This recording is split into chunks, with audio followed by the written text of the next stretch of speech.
जब भगवान बीमार हो गए। बहुत समय पहले की बात है।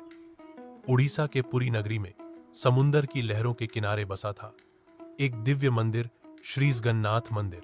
यहां भगवान विष्णु ने जगन्नाथ रूप में अपने भाई बलभद्र और बहन सुभद्रा के साथ विराजमान होने का वचन दिया था। हर साल की तरह आषाढ़ महीने की स्नान पूर्णिमा आई। यह वह दिन था जब भगवान अपने भक्तों के बीच आकर 108 पवित्र कलशों के जल से स्नान करते हैं। स्नान के बाद कुछ बदला स्नान बहुत भव्य था। हाथी की पीठ से गंगाजल उड़ेला गया, मंत्रों का उच्चारण हुआ, ढोल नगाड़े बजे। लेकिन जब रात आई, मंदिर के पुजारी श्री विश्वेश्वर भट्ट ने देखा भगवान की आंखें आधी मूंदी हुई हैं, चेहरा थोड़ा म्लान है, बलभद्र जी लेटे हैं, सुभद्रा भी कुछ कमजोर सी दिख रही है। पुजारी घबरा गए। उन्होंने मंदिर के महापात्र से कहा, स्वामी, ऐसा लगता है भगवान बीमार हो गए हैं। अब भगवान को चाहिए विश्राम। तुरंत मंदिर के पट बंद कर दिए गए। घोषणा हुई, भगवान अब आराम करेंगे, किसी को दर्शन नहीं होगा।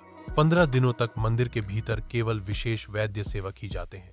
वे भगवान को हर दिन देते हैं तुलसी और हरड़ की काढ़ी, बेलपत्र और सोंठ मिलाकर बनी औषधि, ठंडा पखाल, भोग, चावल और जल का मिश्रण। भगवान विश्राम करते हैं।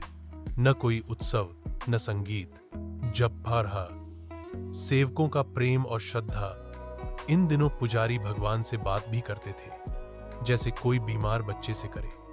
प्रभु, आज कैसा लग रहा है? क्या आज हल्का भोग दें? तुलसी की चाय लाऊं?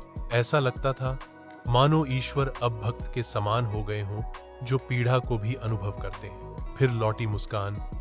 15वें दिन भगवान के चेहरे पर फिर वही तेज दिखा। मूर्तियों को नया रंग दिया गया, नए वस्त्र पहनाए गए। भक्तों के लिए यह दिन कहलाया गया नवयौवन दर्शन।